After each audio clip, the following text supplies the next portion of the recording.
नमस्कार। नमस्कार, मेरा नाम अभिषेक अरोरा है और आज हम डिस्कस करने वाले हैं कि what is preamble and all you need to know about preamble, right? तो देखिए, आज का जो ये टॉपिक है, देखिए सबसे पहली बात तो ये है कि ये प्रीएम्बल क्या है, इसका पॉलिटी से, कॉन्स्टिट्यूशन से क्या लेना-देना है, हम उन सभी बातों पर आएँ। उससे पहले सबसे पहली बात तो ये है कि मैं कुछ बेसिक बातों से स्टार्ट करना चाहता हूँ। देखिए, मेरा नाम है अभिषेक अरोरा और अभी तक के मेरे अनुभवों से मैंने ये सीखा है कि स्टूडेंट्स जो हैं कई बार उनको कुछ बेसिक बातें पता नहीं रहती हैं, तो मैं चाहता हूँ कि कुछ बेसिक बातें यहाँ इंट्रोड्यूस कर दूँ और उसके बाद जो है मैं कुछ भी अज़्यूम करके नहीं पढ़ाऊँगा, ठीक है? तो देखिए शुरुआत करते हैं, आज ये मेजर 5 पॉइंट्स समझ लीजिए हम डिस्कस करने वाले हैं, जिन 5 पॉइंट्स में से जो 5 इम्पोर्टेंट पॉइंट्स होते हैं उसमें से पहला पॉइंट ये है, what is constitution and why do we need it? ठीक है, देखिए सबसे पहली बात तो ये है मैं कहूँ preamble to the constitution, right? तो सबसे पहले तो मैं प्रीएम्बल समझाना शुरू करूँ, उससे पहले मुझे ये तो बताना रहेगा कि व्हाट इज़ कॉन्स्टिट्यूशन, ठीक है? तो देखिए मेरी आशय ये रहता है कि आसान भाषा में मैं इसे समझाऊँ। देखिए क्लासरूम में मैं इस तरह से एग्ज़ाम्पल देता हूँ कि देखिए आप जब ट्रैफ़िक के रूल्स फ़ॉलो करते हैं, राइट? तो आप देखते हैं कि सबसे पहले तो आप बाहर निकले अपना व्हीकल लेके, राइट? जब आप सिग्नल पर पहुँचते हैं, जब क्रॉस रोड्स पे, तो वहाँ पे आप देखते हैं कि जब ग्रीन लाइट होती है तब आपको मूव करना है, जब रेड लाइट है तो रुकना है, राइट? तो आप क्या करते हैं, सीधा स्कूटर लेके निकल तो नहीं जाते अपना व्हीकल लेकर के, टू व्हीलर, फोर व्हीलर। आप सबसे पहली बात तो ये है कि पहले तो आप देखते हैं कि भई सबसे पहले तो आप रोड की ओर देखते हैं कि भई हाँ, आप सही से व्हीकल चला रहे हैं, प्लस आप ट्रैफिक के जो नियम होते हैं उनको फॉलो करते हैं, राइट? ठीक है? तो जब आप देखते हैं कि एक सामान्य सी डे टू डे लाइफ की घटना जहाँ पे आपको कुछ नियमों को फॉलो करना है, क्यों? क्योंकि आप सीधा अगर निकल जाते हैं, राइट? तो होगा क्या? सीधी-सी बात है, एक्सीडेंट्स या अव्यवस्था, राइट? कोई भी टाइम से अपनी जगह पर पहुँच नहीं ही पाने वाला है और ये उतावलापन किसी के भी लिए प्रोडक्टिव नहीं होने वाला है, राइट? तो सबसे पहली बात हमारे लिए ज़रूरी क्या होती है कि रूल्स जो रेगुलेशंस बने उसको फ़ॉलो करना। आप अपनी सोसाइटी में देख लीजिए, आप अपनी सोसाइटी के भी जो नियम होते हैं, राइट? उसको फ़ॉलो करते हैं ताकि सब कुछ सही से व्यवस्थित चलता रहे, राइट? आप अपनी सामाजिक व्यवस्था में भी कई बातों का ध्यान रखते हैं, राइट? ठीक वैसे ही अगर मैं आपसे कहूँ कि भई अब आपको जो ये पूरा देश जो चल रहा है, राइट? तो इस देश को चलाने के लिए भी क्या कुछ नियम होंगे? जब एक ट्रैफ़िक के रूल्स आपको पता है कि सामान्य से नियम आप फ़ॉलो करते हैं, तो सीधी-सी बात है कि देश को चलाने के लिए भी आपको कुछ नियमों को और कानूनों को पालन करना ज़रूरी होता है, अर्थात एक व्यवस्था की ज़रूरत है। तो वो व्यवस्था, वो कानून, वो सब हमें जो प्रोवाइड करता है वो है हमारा कॉन्स्टिट्यूशन, अर्थात कि हमारा संविधान। और ये जो why do we need it, सीधी सी बात है, इसका उत्तर इसी बात में आ चुका है कि हमें एक व्यवस्था चाहिए इसलिए ताकि हम एक व्यवस्थित जीवन जी सके और हमारे कई सारे उद्देश्य अचीव हो सके, राइट? जैसे हम उद्देश्यों पर आए उससे पहले, राइट? देखिए अब कॉन्स्टिट्यूशन तो बना, ठीक है? आज हमारा मेन टॉपिक प्रीएम्बल है, इसलिए इन सब बातों को मैं डिटेल में डिस्कस नहीं करूंगा। पर मुद्दे की बात यह है कि क हम मैं सबसे पहले ये बताना चाहता था कि कॉन्स्टिट्यूशन क्या है, ठीक है? चलिए, कॉन्स्टिट्यूशन हमारी जो कानून व्यवस्था को ध्यान में लेके चलता है कि भई जिसके आधार पर हमारी सारा रूल्स और रेगुलेशंस बनते हैं, जितने कानून बनते हैं, राइट? तो वो जो कॉन्स्टिट्यूशन है कि क्या वो रातों-रात बन गया? नहीं, राइट? सीधी-सी बात है कि जब हमारे भारत को आज़ादी मिली या वो समझ लीजिए मिलने की जो प्रक्रिया की शुरुआत होने लगी थी, तो उस समय में हुआ ये कि जितनी भी व्यवस्था, हाँ, इस उस समय में हमें व्यवस्था की ज़रूरत थी, राइट? कि किस आधार पे हमारे देश की कानून प्रक्रिया जो है उसको सही से फ़ॉलो किया जाएगा, राइट? तो उस व्यवस्था को बनाने के लिए जो लोग बैठे थे वो थी कॉन्स्टिट्यूएंट असेंबली, राइट? तो कॉन्स्टिट्यूएंट असेंबली में वो सारे भारत के लोग नहीं थे, सीधी-सी बात है। वो हमारे रिप्रेजेंटेटिव्स थे। कॉन्स्टिट्यूएंट असेंबली बैठी, ठीक है? तो कॉन्स्टिट्यूएंट असेंबली को आप पॉलिटी में डिटेल में पढ़ेंगे कि कॉन्स्टिट्यूएंट असेंबली में किस-किस का रिप्रेजेंटेशन था, दूसरे टॉपिक्स, दूसरे कॉन्सेप्ट्स में। यहाँ पे जो हमारा फोकस है वो पूरा का पूरा आज की तारीख में प्रीएम्बल पे है, ठीक है? तो हमारी जो कॉन्स्टिट्यूएंट असेंबली बैठी उसमें हम भारत के लोगों के प्रतिनिधि बैठे थे, उन्होंने मिलकर ये संविधान निर्माण की प्रक्रिया शुरू की, राइट? देखिए अभी तक प्रीएम्बल के बारे में बातचीत होनी शुरू नहीं हुई है, राइट? तो देखिए उसके बाद में आज हम आगे मैं प्रीएम्बल पर आऊँ उससे पहले मैं आपको आज हम ये तीसरा टॉपिक डिस्कस करेंगे, वो ये होगा कि व्हाट इज़ ऑब्जेक्टिव रिज़ॉल्यूशन। जब आपको ये आइडिया आ जाएगा कि ऑब्जेक्टिव रिज़ॉल्यूशन क्या है, तो उसके बाद हम डिस्कस करेंगे कि व्हाट इज प्रीएम्बल, और उसके बाद कुछ मिसलेनियस पॉइंट्स डिस्कस करेंगे। देखिए, हम बिल्कुल भी उतावल में नहीं जा रहे हैं, बहुत ही आराम से एक एक पॉइंट यहाँ पर, स्पेशली यहाँ मैं अब तीसरे पॉइंट से मैं स्टार्ट करूंगा, क्योंकि पहले दो पॉइंट का जो भी एक लॉजिकल एक्सप्लेनेशन देना था वो यहाँ पर जितना रेलेवेंट एक्सप्लेनेशन में कहूंगा वो दिया जा चुका है। तो अब हम तीसरा पॉइंट, चौथा पॉइंट और पांचों पॉइंट्स को डिटेल में डिस्कस करेंगे कि भाई ये ऑब्जेक्टिव रिजोल्यूशन क्या है, कहाँ से इसकी शुरुआत होती है और क्या ये हमें प्रियम्बल की ओर ले जाता है। तो ये एक एक बात, और प्रियम्बल क्या है वो एक एक बात अब हम डिटेल में देखेंगे। जी देखिए, अभी जो हमने डिस्कस किया था उसके बाद में मैं एक आपको थोड़ा फ्लो ऑफ इवेंट्स बताना चाहता हूँ। देखिए, सबसे पहली बात तो आज हम बात कर रहे हैं प्रियम्बल के बारे में। तो प्रियम्बल के बारे में थोड़ी सी बेसिक इन्फो मैं दे देता हूँ, उसके बाद हम और डिटेल में भी उसे जानेंगे। देखिए, बेसिक इन्फो क्या है, अगर आप एक बुक खोलते हैं राइट, तो उसका आपको जो पहला पेज दिखाई दे रहा होता है राइट, जिसमें उस बुक के बारे में मेजोरिटी ऑफ बातें कही जाती है, समझ लीजिए उससे मिलता जुलता ही कुछ ये है। उसे मिलता जुलता कुछ इसलिए कह रहा हूँ क्योंकि मैं चाहता हूँ कि आपको पूरा प्रियम्बल क्या है वो समझने से पहले एक जनरल अंडरस्टैंडिंग दो। देखिए, कॉन्स्टिट्यूशन का जो पहला पेज आप खोलते हैं तो उसे कहते हैं, वो आपको पहला पेज जो दिखाई दे रहा होता है वो होता है प्रियम्बल, जिसे हिंदी में प्रस्तावना कहते हैं। वो पेज, उसके अंदर क्या क्या दे के रखा है और क्यों दे के रखा है उसे डिस्कस करने से पहले हम उन फ्लो ऑफ इवेंट्स को एक बार फिर से समराइज कर लेते हैं, जो आपकी आगे बहुत हेल्प करने वाला है। जैसा कि मैंने आपको बताया कि जब भारत आजाद हो रहा था तो किस आधार पर हम भारत में शासन व्यवस्था लाएंगे उसके प्रश्न खड़े हो गए, तो उससे हुआ मेकिंग ऑफ कॉन्स्टिट्यूशन। अब उसके लिए जो एक कंस्टिट्यूएंट असेंबली बैठी, उसमें जो लोग थे वो भारत के ही लोगों के प्रतिनिधि बैठे थे राइट। तो उन्होंने मिलकर कॉन्स्टिट्यूशन तैयार हो उसके लिए मेहनत करना शुरू किया। ठीक है, तो वो जो मेहनत कर रहे थे उसके लिए उनकी जो पहली मीटिंग हुई थी वो थी, कॉन्स्टिट्यूएंट असेंबली की पहली मीटिंग हुई थी 9 दिसंबर 1946 को। ठीक है, 9 दिसंबर 1946 को उनकी पहली मीटिंग हुई।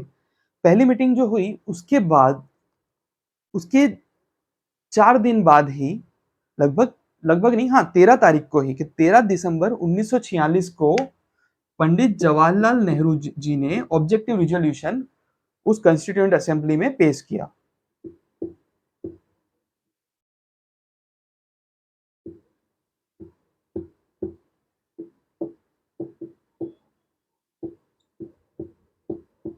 राइट, उस ऑब्जेक्टिव रिजोल्यूशन में की प्रेरणा हमें कहाँ से मिली, राइट, और जवाहरलाल नेहरू जी ने ही उसे मूव किया था, तो उसकी प्रेरणा हमें मिलती है अमेरिकन कॉन्स्टिट्यूशन से। राइट, अमेरिका का संविधान जो है वो, उसमें जो प्रियम्बल सबसे पहले आपको देखने को मिलता है राइट, और उसी की प्रेरणा लेकर के जवाहरलाल नेहरू जी ने हमारे संविधान में भी जो संविधान की मूल भावना है उसको दर्शाता हुआ, ये संविधान की समरी, उसको दर्शाता हुआ जो एक पहला पेज के तौर पर प्रियम्बल को स्थान दिए जाने की बात कही गई।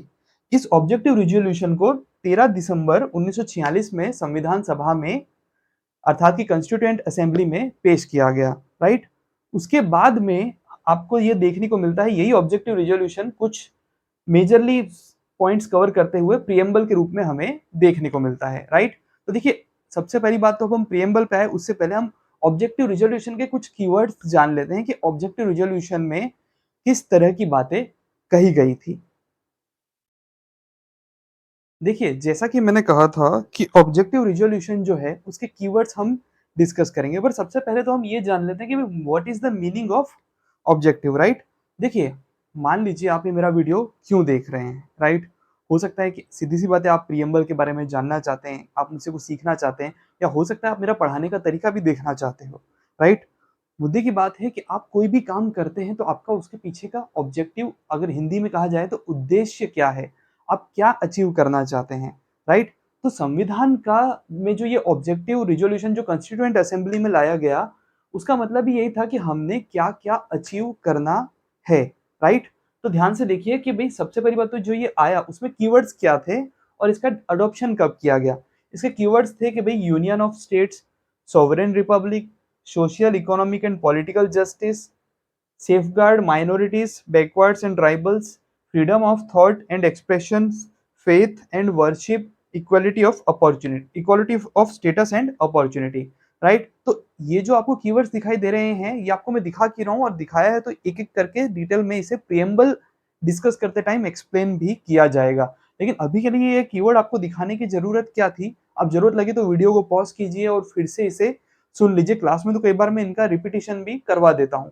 ठीक है, अभी के लिए हम इतना देख लेते हैं कि ये जो कीवर्ड्स थे मोटे मोटे तौर पे, यही के यही लगभग, इससे याद समझ लीजिए, इससे मिलते जुलते ही आपको प्रियम्बल में देखने को मिलने वाले हैं। और ऑब्जेक्टिव रिजोल्यूशन ही समझ लीजिए कुछ चेंजेस के साथ में या कुछ इंप्रूवमेंट्स के साथ में आपको दिखने वाला है प्रियम्बल के रूप में, राइट। तो सबसे बड़ी बात तो ऑब्जेक्टिव रिजोल्यूशन जो है कॉन्स्टिट्यूएंट असेंबली में इंट्रोड्यूस कब किया गया था, ये डेट हम थोड़ी सी रिवाइज कर लेते हैं। तो वो है 13 दिसंबर 1946 को, राइट। और उसका अडॉप्शन कब किया गया, तो अडॉप्शन किया गया 22 जनवरी 1947 को। यहाँ एक चीज नोट कीजिएगा, हमारे भारतवर्ष को आजादी मिली है 15 अगस्त 1947 को, राइट। और आप ये डेट देख रहे हैं कि उससे पहले ऑब्जेक्टिव रिजोल्यूशन का जो है अडॉप्शन हो चुका था। दूसरी बात ये कि आजादी मिलने से पहले ही कॉन्स्टिट्यूशन मेकिंग की प्रक्रिया शुरू हो चुकी थी, राइट। तो ये बात मैं आपको बस बताना चाहता था। अब हम इसके आगे डिस्कस करेंगे प्रियम्बल।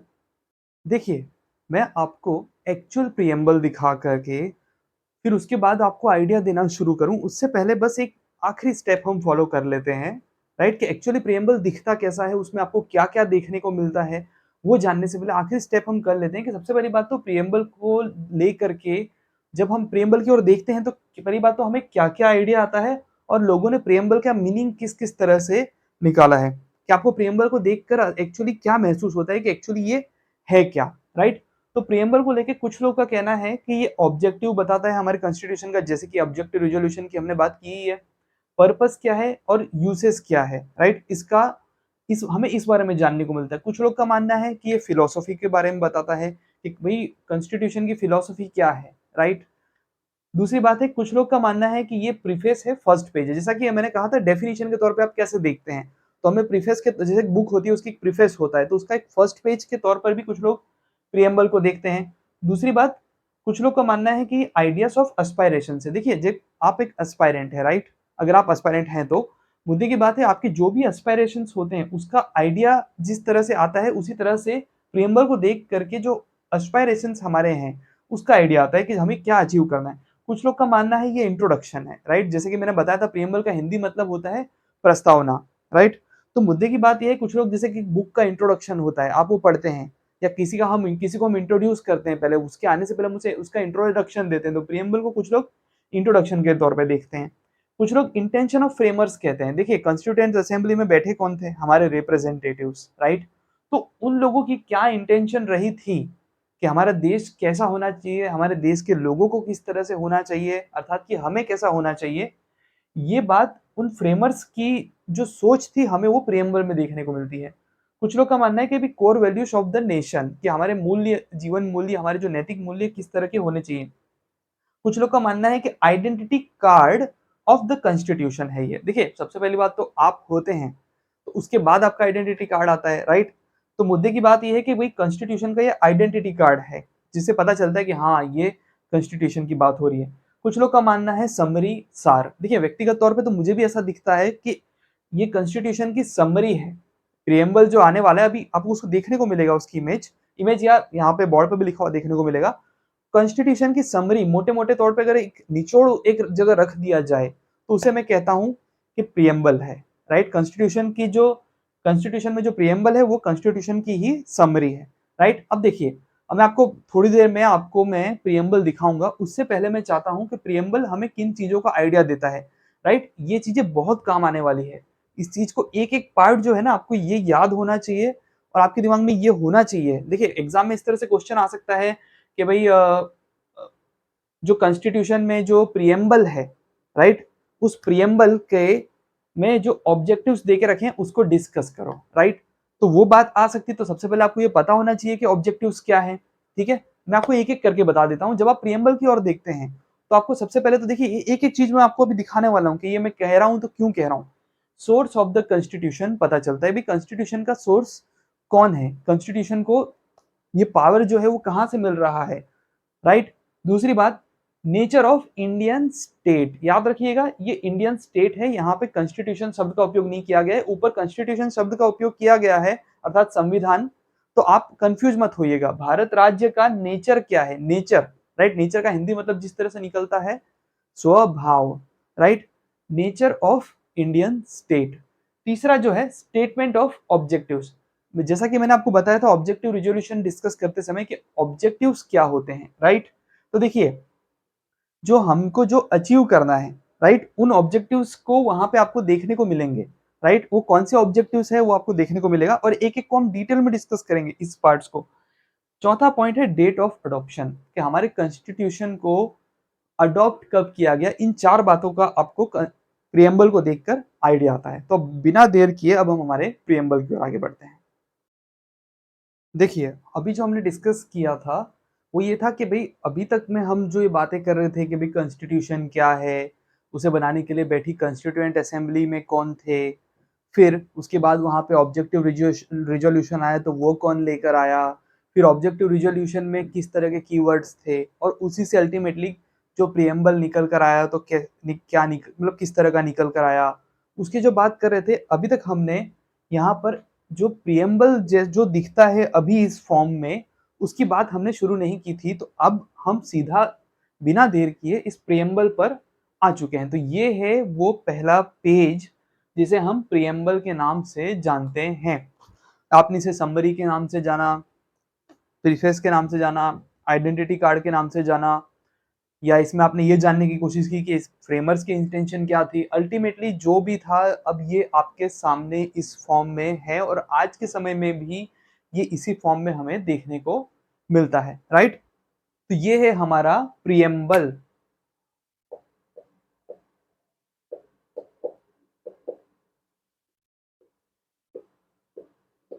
ठीक है, तो अब हम इसकी एक एक चीज डिस्कस करना शुरू करें उससे पहले मैंने आपको पिछले स्लाइड में, पिछले थोड़ी देर पहले आपको ये बताया था कि प्रियम्बल से हमें क्या पता चलता है। तो चार बातें पता चलती है, एक सोर्स ऑफ द कॉन्स्टिट्यूशन, दूसरा नेचर ऑफ इंडियन स्टेट, तीसरा objectives to be achieved, right, कि किस तरह के ऑब्जेक्टिव हमें अचीव करने हैं, और चौथा जो है वो है भाई date of its adoption, right. तो अब हम यहाँ पर देखना शुरू करें, राइट, उससे पहले मैं इसे एक बार के लिए पढ़ देता हूं। देखिए शुरुआत इस तरह से होती है कि we the people of India, right, जो यूनाइटेड स्टेट्स का जो प्रियम्बल है उसकी भी शुरुआत कुछ इसी तरह से होती है कि वी द पीपल, राइट। देखिए we the people of India, हम भारत के लोग, राइट, और अंत किस तरह से होता है ध्यान से देखिएगा, and give to ourselves this constitution, यानी हम भारत के लोग ही इस कॉन्स्टिट्यूशन को हमें दे रहे हैं, राइट। ये वी द पीपल से शुरुआत क्यों होती है और एंड में ऐसा क्यों कहा गया कि आवर सेल्व्स, हम ही हम लोगों को ये कॉन्स्टिट्यूशन दे रहे हैं, राइट। इस पे हम आगे डिस्कस करेंगे जब हम पहला पॉइंट कि हमें कॉन्स्टिट्यूशन किस चीज का आइडिया देता है, राइट। तो भाई सोर्स ऑफ पावर जो हम जो भी डिस्कस करना शुरू करेंगे उसके लिए हम सबसे पहले we the people of India से ही शुरुआत करेंगे, राइट। देखिए यहाँ पे आने वाला एक एक कीवर्ड हम डिटेल में देखेंगे, राइट। पहले एक बार के लिए मैं इसे पढ़ देता हूँ। We the people of India having solemnly resolved to constitute India into a, देखिए हम भारत के लोग पूरी तरह से यहाँ पर एकत्रित हुए हैं इंडिया को sovereign socialist secular democratic Republic बनाने के लिए, ठीक है। देखिए इनिशियली जो कॉन्स्टिट्यूशन था, जब हम अमेंडमेंट डिस्कस करेंगे उसमें हम ये डिस्कस करेंगे कि ये सोशलिस्ट, सेक्युलर, और यहां पर आपको एक वर्ड दिखाई दे रहा होगा इंटेग्रिटी, ये तीन वर्ड जो है जिनको अभी हाल मैंने अंडरलाइन किया है, ये 42nd कॉन्स्टिट्यूशनल अमेंडमेंट 1976 में ऐड किए गए, राइट। अमेंडमेंट का मतलब होता है चेंज लाना, चेंज लाने की प्रक्रिया, बदलाव लाने की प्रक्रिया, राइट। तो वो क्या था क्यों था हम उसे भी देखेंगे, फिलहाल के लिए हम एक बार के लिए कॉन्स्टिट्यूशन को पढ़ जाते हैं। और ये जो शब्द है भले आपको एलियन से लग रहे हो कुछ लोगों को, कोई इश्यू नहीं, एक एक शब्द को हम डिटेल में देखेंगे। एक बार के लिए हम इसे पढ़ लेते हैं, ठीक है, कि भाई हम भारत के लोग जो हैं इंडिया को sovereign socialist secular democratic republic बनाना चाहते हैं और बनाना है, and to secure to all its citizens, और और भारत के हर सिटीजन के लिए ये सिक्योर करना है क्या, justice, liberty, equality and fraternity, right. अब देखिए ध्यान से देखिएगा, जस्टिस किस तरह का, सोशल, इकोनॉमिक एंड पॉलिटिकल, ये हम एक एक चीज डिटेल में देखेंगे, राइट। लिबर्टी किस तरह की, तो liberty of thought, expression, belief, faith and worship, ठीक है, एक एक चीज को हम डिटेल में देखेंगे। इक्वालिटी किस तरह की, equality of status and opportunity, and of opportunity, और and promote among them all, right. Fraternity किस तरह की, देखिए justice, liberty, equality and fraternity. Fraternity assuring the dignity of the individual and the unity and integrity of the nation, right. देखिए ये एक एक चीज हम डिटेल में देखेंगे आगे। इन are constituent assembly this 26th day of November 1949, यानी 26 नवंबर 1949 को हमने कॉन्स्टिट्यूशन को अडॉप्ट किया, right. Do hereby adopt, enact and give to ourselves this constitution, right. तो ये है हमारा प्रियम्बल। प्रियम्बल से हमें क्या क्या पता चलता है, देखिए सबसे पहली बात तो मैंने जो पहला पॉइंट लिखाया था कि source of power of the constitution कौन है, तो वह है we the people of India, right. Number 2 पे था नेचर ऑफ इंडियन स्टेट। तो देखिए नंबर 2 हमें क्या बता रहा है, यहाँ ध्यान से देखिए, मैंने आपको अभी थोड़ी देर पहले ही 4 बताए थे कि कॉन्स्टिट्यूशन का जो प्रियम्बल है वो किन 4 बातों का आइडिया देता है, जिसमें पहला मैंने कहा था source of power to the constitution, दूसरा नेचर ऑफ इंडियन स्टेट, तीसरा ऑब्जेक्टिव्स टू बी अचीव्ड और स्टेटमेंट ऑफ ऑब्जेक्टिव्स, और चौथा था कि भाई डेट ऑफ अडॉप्शन, राइट। तो देखिए पहला पॉइंट ये रहा कि भाई we the people of India, right, ये है सोर्स ऑफ अथॉरिटी या source of power to the constitution. उसके बाद आप देखिए कि जो ऑब्जेक्टिव्स हैं वो क्या है, हाँ object nature of Indian state, objective नहीं, नेचर ऑफ इंडियन स्टेट क्या बता रहा है, तो वो है ये number 2, sovereign, socialist, secular, democratic and Republic, right, ये है नंबर 2। नंबर 3 क्या बात की गई थी कि भाई स्टेटमेंट ऑफ ऑब्जेक्टिव्स, या कह लीजिए कि ऑब्जेक्टिव्स टू बी अचीव्ड, वो है ये हमारे ऑब्जेक्टिव क्या है, हम अचीव क्या करना चाहते हैं, justice, liberty, equality and fraternity, right. और चौथा पॉइंट बताया गया था कि डेट ऑफ इट्स अडॉप्शन, के भी प्रियम्बल को अडॉप्ट कौन सी तारीख को किया गया है, तो वो है 26th day of November 1949, right. ये है डेट इसके अडॉप्शन की, ठीक है। तो देखिए ये 4 बातें हमें पता चलती है, और एक मिनी पॉइंट जो है जो मैं यहां लिख देता हूं वो है 42nd constitutional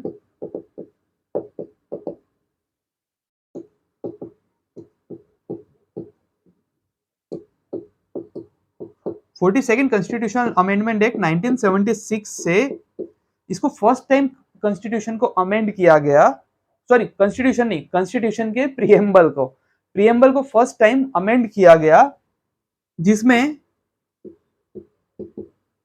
socialist, secular and integrity, ये 3 वर्ड प्रियम्बल में ऐड किए गए। ये सब हम अभी डिटेल में देखेंगे। हमने अभी डिस्कस किया था प्रियम्बल, राइट, और प्रियम्बल किन किन बातों का आइडिया कहता है। अब हम जब हमने वहां भी बताया था, अब यहाँ पर हम एक एक करके इसे डिटेल में देखेंगे। पहला पॉइंट जो बताया गया था सोर्स ऑफ द कॉन्स्टिट्यूशन, जो कि सोर्स ऑफ अथॉरिटी कौन है, we the people of India, जो शुरुआत में ही आपको देखने को मिलता है। देखिए कॉन्स्टिट्यूशन की शुरुआत किस तरह से हो रही, प्रियम्बल की शुरुआत हो रही है we the people of India से, राइट। ध्यान से देखिएगा, सोचिएगा कि क्यों यहाँ पे किसी बड़े नेता की बात नहीं की गई, कि कोई बड़ा लीडर था उसके आधार की, राइट, या क्या किसी किंग या किसी राजा की बात नहीं की गई, या किसी देवी देवता आप जिसमें मानते हो उसकी बात नहीं की गई। क्यों यहाँ पर कहा गया कि we the people of India, यानी people of any nation, right, यहाँ पे ऐसा क्यों कहा गया, तो उसके लिए थोड़ा सा जो मेरा भी एक ऑब्जर्वेशन कह लीजिए, और ये बात मेंशन्ड है, वो ये है कि देखिए अगर आपको मैं मिडाइवल वर्ल्ड की बात करूं, सिर्फ मिडाइवल भारत की नहीं, मिडाइवल इंडिया की नहीं, मिडाइवल वर्ल्ड की ज्यादातर जगहों पे या एंशियंट वर्ल्ड की ज्यादातर जगहों पे ये सीन रहता था कि जो राजा है या जो डिक्टेटर है उसको क्वेश्चन नहीं किया जाता था, राइट। वो सबसे ऊपर होता था और वो तय करता था। कई राजा ऐसे होते थे कि जिसको जाके अगर आप क्वेश्चन करो कि तुम्हारी अथॉरिटी क्या है या तुम ये सही कर रहे हो या गलत कर रहे हो, तो सबसे पहली बात तो बोलता था मैं राजा हूँ, जो चाहे करूंगा। दूसरी बात, मुझे राजा भगवान ने बनाया है, ईश्वर ने बनाया है, राइट। तो आप अगर देखेंगे तो एक समय आया कि कुछ लोगों ने ईश्वर को या राजा ने ईश्वर कुछ लोगों ने ईश्वर को क्वेश्चन किया और कुछ लोगों ने इस बात को क्वेश्चन किया कि भाई किसने कहा कि ईश्वर ने इस राजा को यहाँ पर बिठाया है, राइट। तो हमें ये समझना होगा कि जितने भी जो तानाशाही या डिक्टेटरशिप वाली व्यवस्थाएं थी, ये उसको एक आंसर है कि नहीं, वी द पीपल, राइट। यहाँ पे किसी राजा ने नहीं, किसी भगवान ने नहीं, किसी देवी देवता ने नहीं, कोई डिक्टेटर ने नहीं, अरे कोई दयालु से दयालु इंसान ने भी नहीं, यहाँ पर कलेक्टिव विजडम ने काम किया है। अर्थात कि हम सभी ने मिल करके यहाँ पर जो है इस कॉन्स्टिट्यूशन मेकिंग में अपना योगदान दिया है। तो we the people of India, right. हालांकि हम जब शपथ लेते हैं तो इस प्रकार से शपथ लेते हैं जो नेता लोग कि मैं ईश्वर की शपथ लेता हूँ, राइट, वो एक अलग विषय है। लेकिन संविधान में ईश्वर शब्द का जिक्र तक नहीं है, ताकि ये उन लोगों को मैसेज देने के लिए कि ये संविधान उन लोगों के लिए भी है जो ईश्वर में विश्वास न करते हो, राइट। जो विश्वास करते हैं उनके लिए भी ये संविधान है ही है, राइट। मेरा ये कहने का आशय क्या था कि कोई भगवान नहीं, कोई राजा नहीं, कोई डिक्टेटरशिप नहीं, हम सब ने अपनी कलेक्टिव विजडम से ये संविधान का निर्माण किया है, इसलिए we the people of India, right. दूसरी बात ये कही, ये था सोर्स ऑफ द कॉन्स्टिट्यूशन। याद रखिएगा इन शब्दों को कि सोर्स ऑफ द कॉन्स्टिट्यूशन और यहाँ पे स्टेट है। नेचर ऑफ इंडियन कॉन्स्टिट्यूशन नहीं, नेचर ऑफ इंडियन स्टेट। ये डिफरेंस ध्यान में रखिएगा कि नेचर ऑफ इंडियन स्टेट, भारतीय राज्य का स्टेट, भारतीय राज्य का नेचर किस तरह का है, तो वो है sovereign, socialist, secular, democratic and Republic. याद रखिएगा कि इनिशियली जो है जब संविधान में बना था तब सोवरेन, डेमोक्रेटिक एंड रिपब्लिक इन तीन शब्दों का ही जिक्र था। सोशलिस्ट और सेक्युलर शब्द ये 42nd कॉन्स्टिट्यूशन अमेंडमेंट एक्ट 1976 से लाए गए और साथ में इंटेग्रिटी शब्द भी फेटर्निटी वाले पार्ट में जोड़ा गया था, राइट। तो यहाँ पे हम एक बार हमने एक मिनी रिवीजन कर लिया। अब हम ये नेचर ऑफ इंडियन स्टेट में एक एक शब्द को डिटेल में देखेंगे कि शुरुआत करेंगे हम सोवरेन से, और मैं ऑर्डर यही रखने वाला हूँ कि सोवरेन, फिर डेमोक्रेटिक, फिर रिपब्लिक, और उसके बाद में जाके हम सोशलिस्ट और सेक्युलर शब्द को देखेंगे जो कि बाद में अमेंडमेंट के माध्यम से ऐड किए गए थे। नेचर ऑफ इंडियन स्टेट में जो हम पहला जो कीवर्ड डिस्कस करने जा रहे हैं, जो वर्ड है वो है सोवरेन, राइट। सोवरेन वर्ड जो है उसका ओरिजिन कहाँ है, तो उसका ओरिजिन है लैटिन वर्ड सुरेनस में। और सोवरेन का मतलब क्या होता है, सोवरेन का मतलब होता है सुप्रीम अथॉरिटी, राइट। अर्थात कि सबसे ऊपर, जैसे आप सुप्रीम कोर्ट देखते हैं जो सबसे ऊपर की कोर्ट है, सुप्रीम अथॉरिटी मतलब जो ये निर्णय लेने में स्वतंत्र है कि हमें क्या करना है और वो बाहरी किसी दबाव के बिना। हालांकि सर्टेन रिस्ट्रिक्शंस होते हैं, लेकिन अल्टीमेटली आप सोवरेन हैं, अर्थात कि आप सुप्रीम अथॉरिटी हैं, आपका निर्णय अंतिम होगा, ठीक है। एक इस शब्द के मतलब की हम बात करें, हालांकि संविधान में तो हर जगह पर चेक्स एंड बैलेंसेस है कि ऐसा नहीं कि आप कुछ भी कर दोगे, पर मुद्दे की बात है इस शब्द का मूल अर्थ क्या है, हम उसे पहले समझ लेते हैं। देखिए, उसके बाद supreme authority in a territorial area, right. देखिए, टेरिटोरियल एरिया जैसे कि मान लीजिए हमारे भारत का जो ये भूखंड है, तो यहाँ पे जो हमारे पास हमने क्या करना है उसकी हमारे पास सुप्रीम अथॉरिटी है, राइट। कि कोई भी, देखिए इंटरनल सॉवरेंटी का मतलब क्या है, भूल जाइए कभी कोई एक्सटर्नल पावर है या नहीं है, हम आंतरिक निर्णय जो अपने ले रहे हैं, राइट। तो वो हम अपनी स्वतंत्रता के साथ में अपनी पूरी मर्जी से ले रहे हैं, वो होती है इंटरनल सॉवरेंटी। अर्थात कि सॉवरेंटी के दो पार्ट होते हैं, एक होता है इंटरनल सॉवरेंटी और एक होता है एक्सटर्नल सॉवरेंटी। एक्सटर्नल सॉवरेंटी से क्या मतलब होता है, अब थोड़े एक्सटर्नल पावर्स जो है इन्वॉल्व होते हैं। भारत को जो निर्णय लेने हैं, तो मुद्दे की बात यह है कि कोई भी अन्य कंट्री हम पर दबाव नहीं बना सकती है, हम जो कर रहे हैं वो अपनी मर्जी से कर रहे हैं, ना कि किसी के दबाव में आकर के। तो वो वाला पार्ट होता है एक्सटर्नल सॉवरेंटी। अब ध्यान से देखिएगा, अगर आपसे कोई पूछे कि इंडिया सोवरेन कब बना, India became sovereign on 26th January 1950, right? तो ये वो दिन है जब हमारा जो संविधान है वो पूरी तरह से इफेक्ट में आ गया, ये कह लीजिए लागू हुआ, राइट।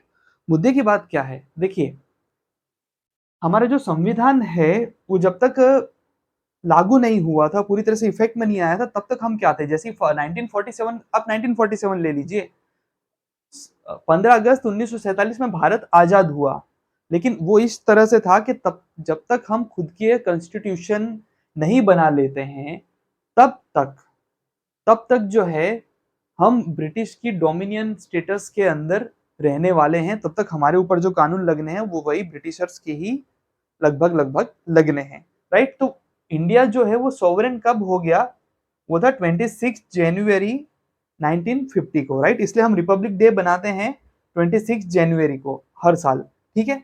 अब ध्यान से देखिए कि अब सोवरेनिटी का एक और मतलब आपसे कोई पूछे क्या, तो उसमें ये भी आता है कि India can acquire foreign territories and can cede foreign territories in favor of the foreign state। यानी कि अगर हम चाहे तो हम कोई फॉरेन टेरिटरी अक्वायर करना चाहते हैं तो वो सोवरेनिटी हम में है कि हम उसे अक्वायर कर सकते हैं, राइट। और दूसरा कि अगर हम अपनी कोई टेरिटरी किसी के फॉरेन स्टेट के फेवर में यदि देना चाहते हैं आपसी सहमति से, तो वो भी हम सोवरेनिटी की ही डेफिनेशन में आता है, राइट। तो आपको अभी तक सोवरेन का मतलब समझ में आ गया होगा, राइट। मुद्दे की बात यह है कि इंडिया ने यूएनओ को मेंबर बना 1945 में, और इंडिया ने कॉमनवेल्थ ऑफ नेशंस की जो मेंबरशिप होती है वो कंटिन्यू करने का निर्णय लिया 1949 में, राइट। यूएनओ का मेंबर बना 1945 में, और कॉमनवेल्थ ऑफ नेशंस की जो मेंबरशिप कंटिन्यू करने का निर्णय लिया 1949 में। तो कई लोगों ने तब ये प्रश्न उठाया कि भाई आप सोवरेन कैसे हुए, राइट। आप सोवरेन कैसे हुए अगर आप इन जगहों के मेंबर बनते हैं, तो आप तो जैसे उनकी अधीनता स्वीकार कर रहे हैं। तो इसके आंसर में उस समय के लीडर्स ने कहा कि नहीं, ऐसा बिल्कुल नहीं, जिसमें शायद जवाहरलाल नेहरू जी ने भी ये कहा था कि उनके जो निर्णय है हम पर बाइंडिंग नहीं है। वो जो निर्णय दे रहे हैं या वो जो सजेशन दे रहे हैं, हमारी मर्जी है, अगर हम उसे फॉलो करना चाहें तो करें, नहीं करना चाहे तो ना करें। इवन जिस दिन हमारा मन किया कि हमें उन संगठनों को छोड़ देना है तो हम उसे छोड़ देने की भी स्वतंत्रता रखते हैं। तो हम पूरी तरह से सोवरेन है, राइट। हम जो है यहाँ पर अब जो दूसरा कीवर्ड है डेमोक्रेटिक, उसे डिस्कस करते हैं। देखिए हमने प्रियम्बल देखा, राइट। पहले तो समझा कि प्रियम्बल किस तरह से आया, प्रियम्बल का फ्लो क्या है, पूरी तरह से प्रियम्बल तक हम कैसे पहुंचे वो देखा।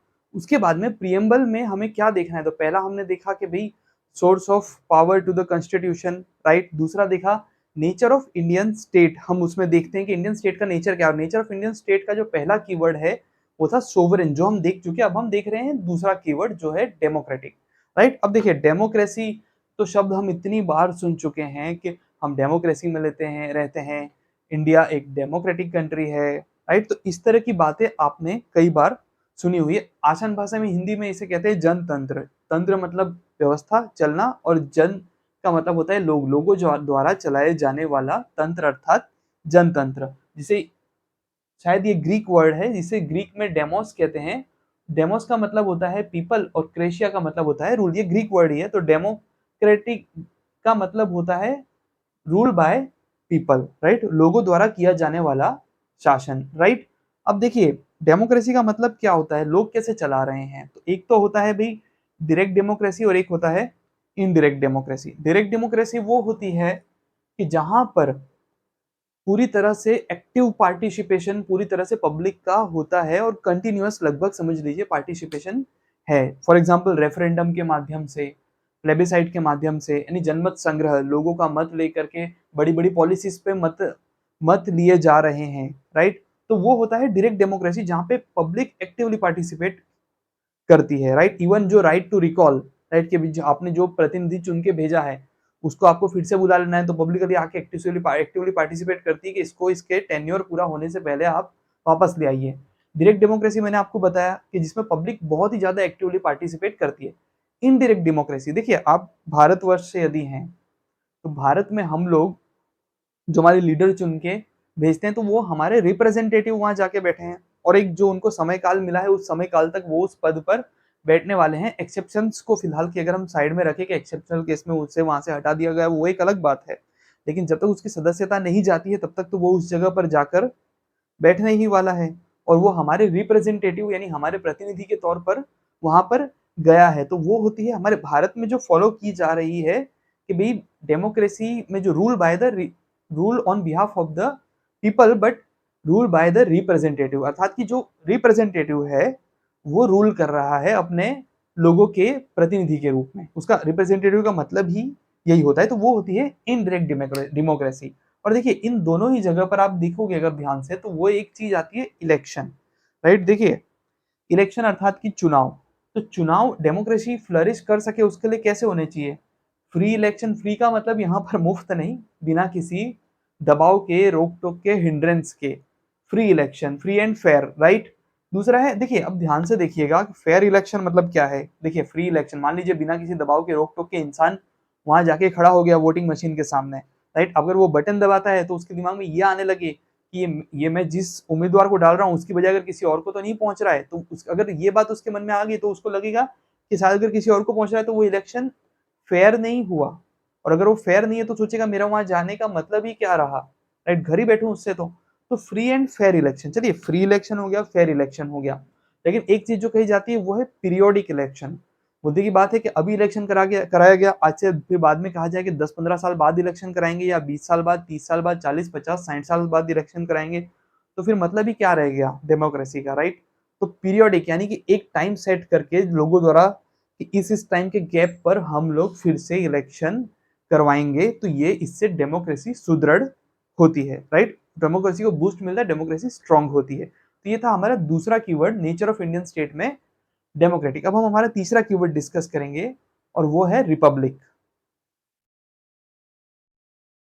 नेचर ऑफ इंडियन स्टेट का जो तीसरा कीवर्ड है वो है रिपब्लिक, राइट।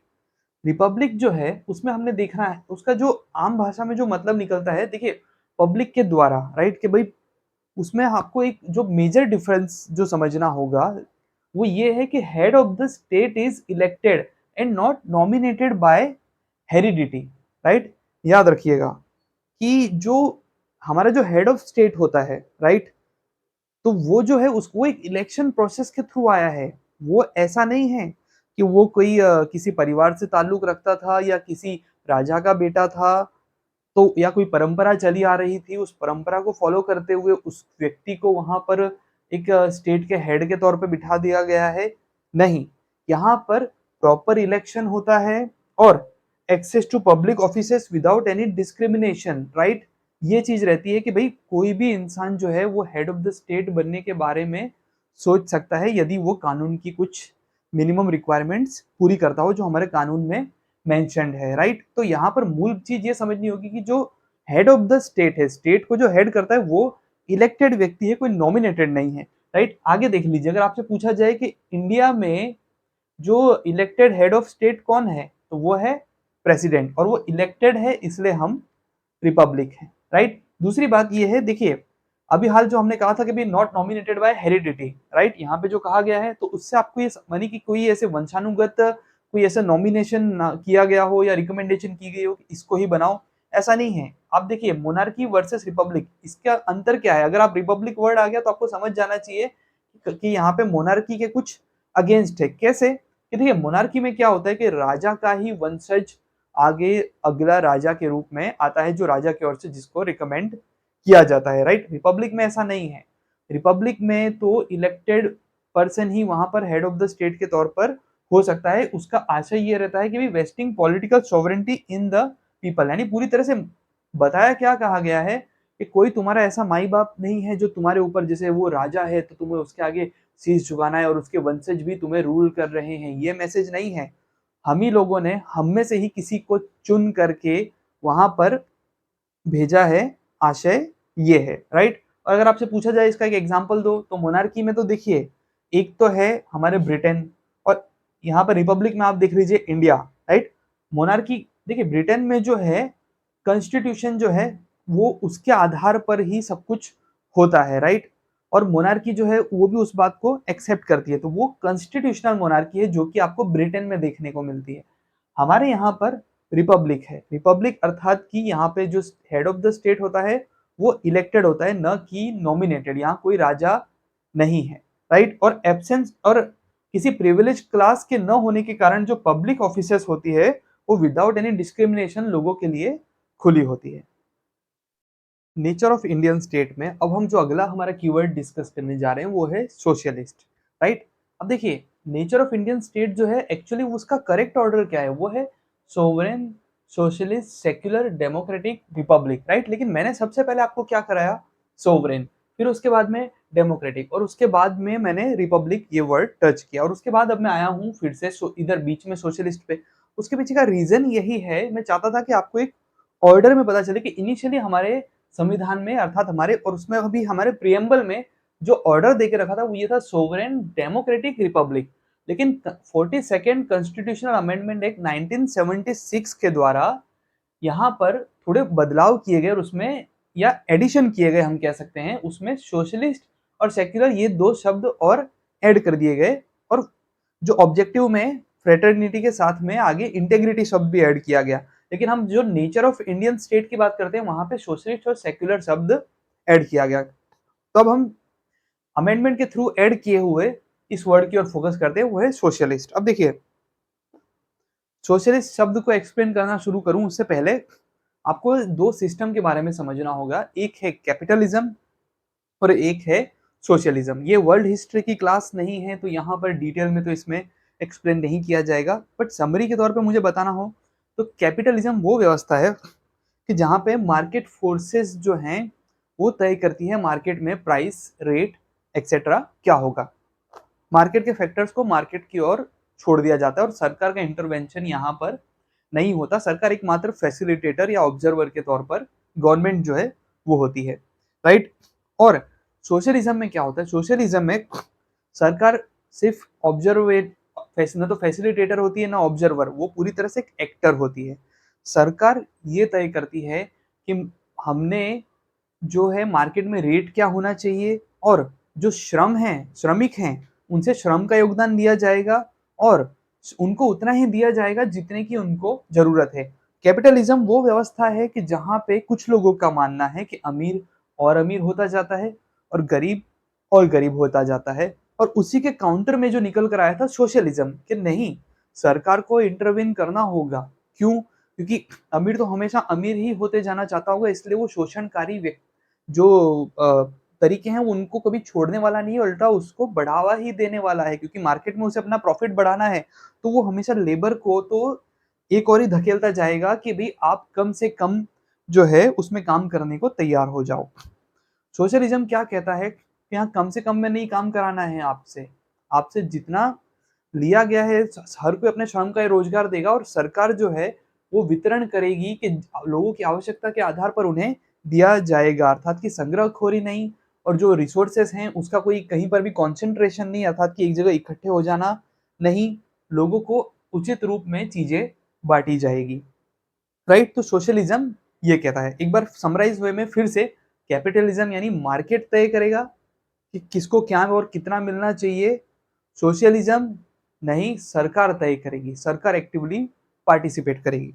अब हमारे इंडिया में जो ये सोशलिस्ट शब्द आया है, राइट, तो हमारे इंडिया में किस तरह का सोशलिज्म है, राइट। तो हमारे इंडिया में जो मानना है लोगों का, मार्क्सिस्ट सोशलिज्म और गांधीयन सोशलिज्म का एक ब्लेंड है। और जैसे कि मैंने जिस तरह से यहाँ पर बनाया है कि मार्क्सिस्ट आपको छोटा दिख रहा है और गांधीयन सोशलिज्म बड़ा दिख रहा है, तो उसका आशय ये है कि हमारा झुकाव जो है वो गांधीयन सोशलिज्म की ओर अधिक है, राइट। और मार्क्सिस्ट सोशलिज्म कहा गया तो सबसे बड़ी बात है मार्क्सिस्ट क्या है ये भी तो पता होना जरूरी है, और गांधीयन सोशलिज्म है तो वो क्या, वो किस तरह से अलग है इस मार्क्सिस्ट सोशलिज्म से, इसलिए क्लासिफिकेशन में ये अलग तरह से आया।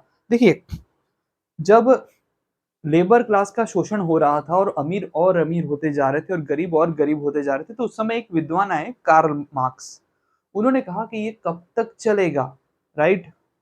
कि भाई अमीर पूरी तरह से रिसोर्सेस पे अपने नियंत्रण बनाकर रखना चाहते हैं और जो लेबर क्लास है, जो वर्कर क्लास है, उनकी तो कोई आवाज ही नहीं है, राइट। तो कार्ल मार्क्स जैसे लोगों ने क्या कहना शुरू किया कि भाई सिर्फ अच्छाई के लिए नहीं, उन उन लोगों को कहा कि भाई आपको रीडिस्ट्रीब्यूशन करना होगा वेल्थ का, ताकि एक व्यवस्था सही से बनी रह सके।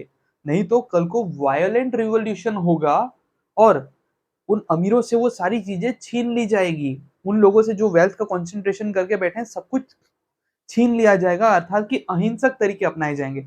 अब अहिंसक नहीं, हिंसक माफी चाहता हूँ, हिंसक तरीके अपनाए जाएंगे।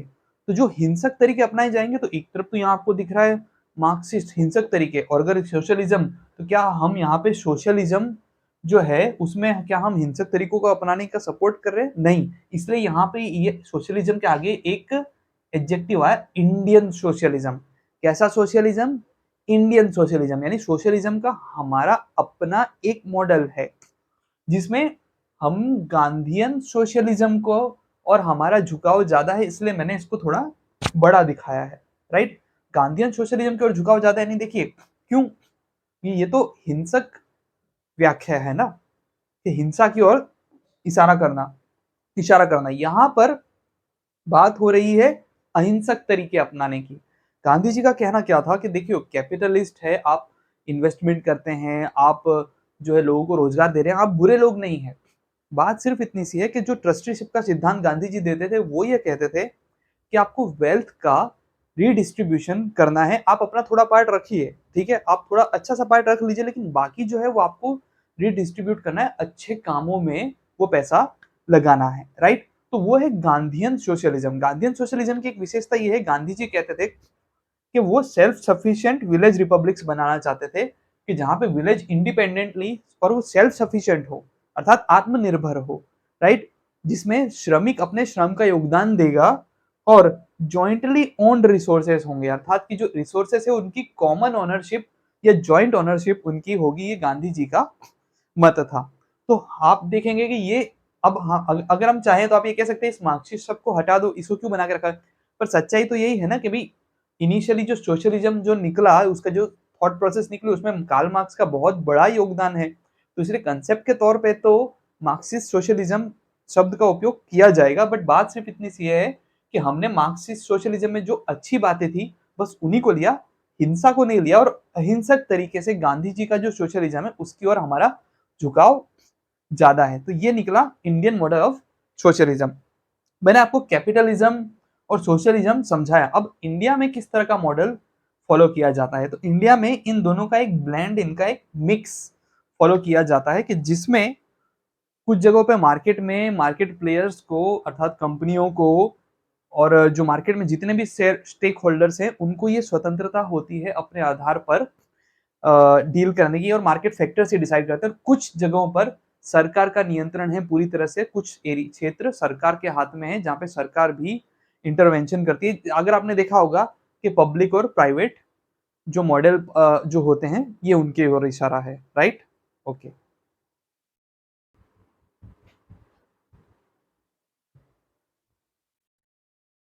नेचर ऑफ इंडियन स्टेट में अब जो अगला कीवर्ड है वो है सेक्युलर, राइट। देखिए सेक्युलर शब्द समझने से पहले एक types of states, right, on the basis of religion, और या रिलीजन को वो किस तरह से देखते हैं, राइट। तो आप देखेंगे एक होता है सेक्युलर स्टेट, एक होता है एथिस्टिक स्टेट, और एक होता है थियोक्रेटिक स्टेट। अभी हाल यहाँ जो शब्द आया है सेक्युलर, अब आप इसको देखिए। सेक्युलर स्टेट होता है कि जहां पर कोई स्टेट रिलीजन नहीं होता, स्टेट का अपना कोई रिलीजन नहीं होता है, राइट। इसका मतलब ये होता है कि स्टेट ये मैसेज देना चाह रहा है कि मेरी नज़र में सारे रिलीजन इक्वल स्टेटस रखते हैं, और किसी भी स्टेट रिलीजन को कोई प्रिविलेज नहीं मिलने वाला है, समान अधिकार आपको है। एथिस्टिक स्टेट क्या होता है? एथिस्टिक स्टेट का मतलब होता है कि भाई रिलीजन प्रोहिबिटेड, अर्थात कि नास्तिक स्टेट, आप उसको अगर हिंदी में अगर सही से समझना हो तो होता है नास्तिक राज्य, जहां पर रिलीजन को प्रोहिबिट किया गया, अर्थात आप कोई भी रिलीजियस प्रैक्टिस कर नहीं सकते हो। ये इसका सीधा साधा मतलब निकल कर आता है, या एटलीस्ट कह लो कि खुलकर नहीं कर सकते, राइट। तीसरा होता है थियोक्रेटिक स्टेट। थियोक्रेटिक स्टेट वो होता है जहां पर राज्य का अपना कोई ऑफिशियल रिलीजन होता है, राइट। अब आपको मैं एक एक उदाहरण दे के बताऊं तो उसका मतलब होगा, आपसे पूछा जाए कि सेक्युलर स्टेट का एग्जांपल दिया जा सकता है, बिल्कुल। एक है जैसे हमारा इंडिया, भारतवर्ष जो है हमारा, वो एक सेक्युलर स्टेट है। नेपाल, यूएसए, ये सेक्युलर स्टेट के एग्जांपल हो गए। एथिस्टिक स्टेट, देखिए अभी मुझे थोड़ा डाउट है बट मैं कंफर्म कर लूंगा, वो है नॉर्थ कोरिया, जहां पे रिलीजन प्रोहिबिटेड है, राइट, इसे मैं कंफर्म कर लूंगा। बट तीसरा है थियोक्रेटिक स्टेट। थियोक्रेटिक स्टेट जो है उसमें स्टेट का अपना एक रिलीजन है, उदाहरण के तौर पर पाकिस्तान, जहां पे जो एक इस्लामिक कंट्री है, राइट, वहां का ऑफिशियल रिलीजन इस्लाम है। बुद्धिस्ट जो म्यांमार है वो एक बुद्धिस्ट कंट्री है, राइट, तो वो थियोक्रेटिक स्टेट है, राइट, जहाँ का ऑफिशियल एक रिलीजन होता है। अब देखिए सेक्युलर स्टेट में आपको जो है फ्रीडम मिलती है किस बात की, अपने रिलीजन को प्रैक्टिस करने की, उसका उपदेश अर्थात उपदेश देने की, प्रोफेस करने की, और प्रोपेगेट अर्थात की प्रचार प्रसार करने की आपको पूरी की पूरी परमिशन मिलती है। वो होता है सेक्युलर स्टेट। जैसे कि इंडिया को ले लीजिए, तो इंडिया है वो एक सेक्युलर स्टेट है, तो वहां पे हमारे भारतवर्ष में सभी रिलीजन को इक्वल रिस्पेक्ट मिलती है और प्रोटेक्शन और सपोर्ट स्टेट्स की ओर से मिलता है, राइट। अब आपके एक देखिए एक कंसेप्ट सेक्युलरिज्म का ये भी होता है कि state has nothing to do with religion, यानी स्टेट को रिलीजन से कोई भी लेना देना नहीं है। रिलीजन तुम हमारे मामले में हस्तक्षेप मत करो, हम तुम्हारे मामले में टांग नहीं अड़ाएंगे। ये होता है एक कंसेप्ट। दूसरा कंसेप्ट क्या होता है कि स्टेट जो है जो रिलीजन के मामलों में एक्टिवली पार्टिसिपेट करता है, राइट। तो ये था एक सेक्युलरिज्म की आपकी डेफिनेशन।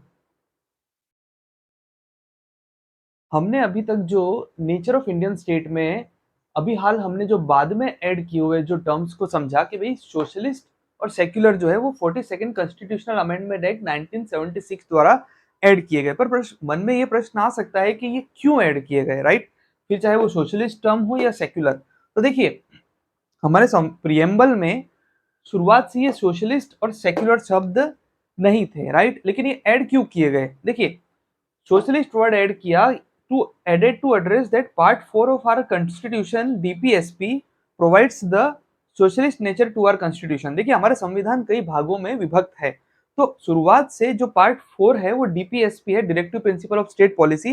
देखिए directive principle of state policy राज्य के नीति निर्देशक सिद्धांत जो है ये पॉलिटी मॉड्यूल में आगे डिटेल में कवर किया जाने वाला है। पर मुद्दे की बात यह है कि जो डीपीएसपी है वो हमारे संविधान को या कह लीजिए हमारे स्टेट को सोशलिस्ट नेचर प्रोवाइड करता है, राइट। तो उसी बात को एड्रेस करने के लिए हमारे प्रियम्बल में सोशलिस्ट वर्ड ऐड किया गया, राइट। दूसरा secular, secular word added to address the that part 3 of our constitution fundamental rights provides the secular nature to our constitution, article 25 to 28। देखिए जो पार्ट 3 है वो फंडामेंटल राइट्स, वो हमारे संविधान को सेक्युलर नेचर प्रदान करता है। उसी बात को एड्रेस करने के लिए प्रियम्बल में सेक्युलर वर्ड ऐड किया गया है। इसलिए ये मत सोचिएगा कि ये वर्ड्स ऊपर से थोपे गए हैं, ये हमारे बेसिक स्ट्रक्चर का संविधान का हिस्सा है। प्रियम्बल की ओर देखने पर हमें किन बातों का आइडिया आता है, उसमें से दो बातें हम अभी ऑलरेडी डिटेल में डिस्कस कर चुके हैं। एक है सोर्स ऑफ द कॉन्स्टिट्यूशन जिसमें आता है we the people of India, और दूसरा है nature of the state, right, जिसमें आता है sovereign, socialist, secular, democratic and republic. इसको हम डिटेल में एक एक कीवर्ड को देख चुके हैं, राइट। अब जो नंबर आने वाला है statement of its objectives, right. तो हमारे ऑब्जेक्टिव्स क्या है जिनको हमने अचीव करना है, जो हमें प्रियम्बल में दिखाई देते हैं, वो है justice, liberty, equality and fraternity. अब हम इसे एक एक करके डिटेल में देखेंगे। और एक अंतिम बार फिर से बता दूं, अब जो ये पार्ट तो हम ऑलरेडी देख ही चुके हैं कि डेट ऑफ इट्स अडॉप्शन, इसकी अडॉप्शन की डेट क्या है, तो वो है 26 नवंबर 1949। ये हमें प्रियम्बल को देखकर पता चलता है। हमारे प्रियम्बल के स्टेटमेंट ऑफ ऑब्जेक्टिव्स में से पहला कीवर्ड जो है जिसे हम डिस्कस करने जा रहे हैं वो है जस्टिस। देखिए जस्टिस जो है, सबसे पहले तो ये जान लीजिए कि the ideal of justice was taken from Russian revolution जो कि 1917 में हुआ था, राइट। ये आपके जीए के या जीएस के एक फैक्ट के तौर पे आपकी बहुत हेल्प करने वाला है। आप इसे कहीं अपने आंसर में भी कोट कर सकते हैं यदि कभी नौबत आती है तो, राइट। दूसरा कभी हो सकता है प्रीलिम्स में कोई एमसीक्यू क्रैक करने में आपके काम आ जाए कि भाई जो जस्टिस का जो आइडियल हमारे प्रियम्बल में लिया गया है ये रशियन रिवॉल्यूशन 1917 से लिया गया है, राइट। देखिए जस्टिस का सबसे पहले तो आपको ये समझना रहेगा कि उद्देश्य क्या होता है, राइट। देखिए अगर सरकार, आपको पता है कि आपके साथ कुछ भी ऐसा हुआ है जो उचित नहीं है, जिसे हम साफ शब्दों में कह सकते हैं कि अनुचित है, तो आप कहाँ जाना चाहेंगे? आप अगर सरकार के पास जाना चाहते हैं तो आपको पता है कि वहाँ पर आपको न्याय मिलेगा, राइट? सरकार से मतलब है न्यायालय या व्यवस्था, सरकार नहीं, या आशय मेरा व्यवस्था से है। यदि व्यवस्था से आपको न्याय नहीं मिलता है, राइट? तो आपके मन में ये आएगा ना कि मैं कानून अपने हाथ में ले लूं, राइट? इसका मतलब क्या, अगर हर कोई इस तरह से करने लगा तो क्या हमारी सोसाइटी में जो एक ऑर्डर है क्या वो मेंटेन रह पाएगा? नहीं, राइट? तो देखिए, to maintain order in the society हमें जस्टिस का आइडियल पे बहुत ज्यादा काम करना जरूरी है और उसे अचीव करने की डायरेक्शन में आगे बढ़ने की बहुत जरूरत है। इसके 3 एलिमेंट्स है जो आपको प्रियम्बल में लिखा हुआ भी दिखाई देता है कि justice, social, economic and political, right? तो देखिए, सबसे पहले हम इसके जो 3 एलिमेंट में से पहला एलिमेंट है सोशल जस्टिस। देखिए, सोशल जस्टिस जो होता है, आप सोच के देखिए कि किसी रेस के आधार पे, किसी जाति के आधार पे अगर आप भेदभाव करते हैं तो क्या ये सोशल जस्टिस होगा? नहीं। संविधान के सामने, जो न्याय व्यवस्था के सामने, कोई भी ऊंची जाति का, नीची जाति का या बड़े पद का या छोटे पद का नहीं है, राइट? तो ये होता है सोशल जस्टिस कि भाई no discrimination on the basis of caste, colour, race, gender, religion etcetera. Gender भी देख लीजिए, मेल फीमेल आपका क्या जेंडर है उससे कोई लेन देना नहीं है, राइट? दूसरा है इकोनॉमिक जस्टिस, राइट? देखिए, ये था सोशल जस्टिस। इकोनॉमिक जस्टिस का मतलब क्या होता है कि देखिए, एक मतलब तो ये भी आप निकाल सकते हैं कि इक्वल, देखिए एक अपॉर्चुनिटी मिलना, राइट? अपॉर्चुनिटी मिलना। दूसरा कि देखिए, no discrimination on the basis of wealth, income and economic status, यानी कि आपका इकोनॉमिक स्टेटस यहाँ हो या यहाँ हो, संविधान की नजर में आप बराबर हो, न्याय व्यवस्था की नजर में आप बराबर हो, राइट?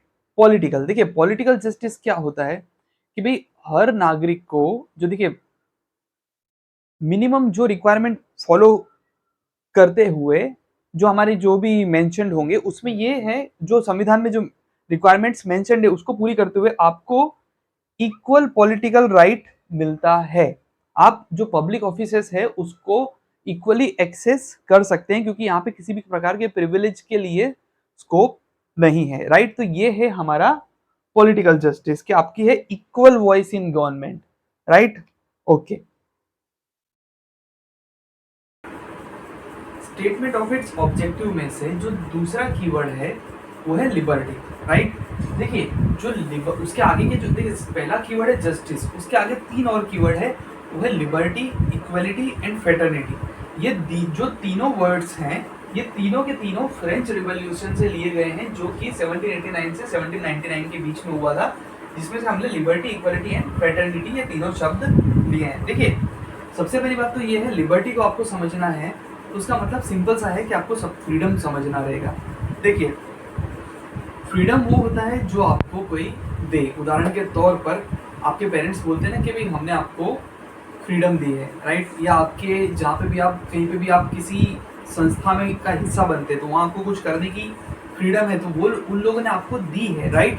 लिबर्टी वो है, आपको उसको किसी से मांगने की जरूरत नहीं होती, वो आपको मिली हुई है, राइट? तो ये होता है फ्रीडम वर्सेस लिबर्टी, राइट? अब लिबर्टी ऑफ थॉट, देखिए वो आपको नेचुरली मिला हुआ है, जो लिबर्टी आपको नेचुरली मिली हुई है। कैसे? लिबर्टी ऑफ थॉट, देखिए सोचने की, आप इसको हिंदी में स्वतंत्रता बोल सकते हैं। देखिए, सोचने की स्वतंत्रता, और फॉर एग्जांपल आप कुछ भी सोच सकते हैं सोचने को, तो सोचने में क्या जाता है, राइट?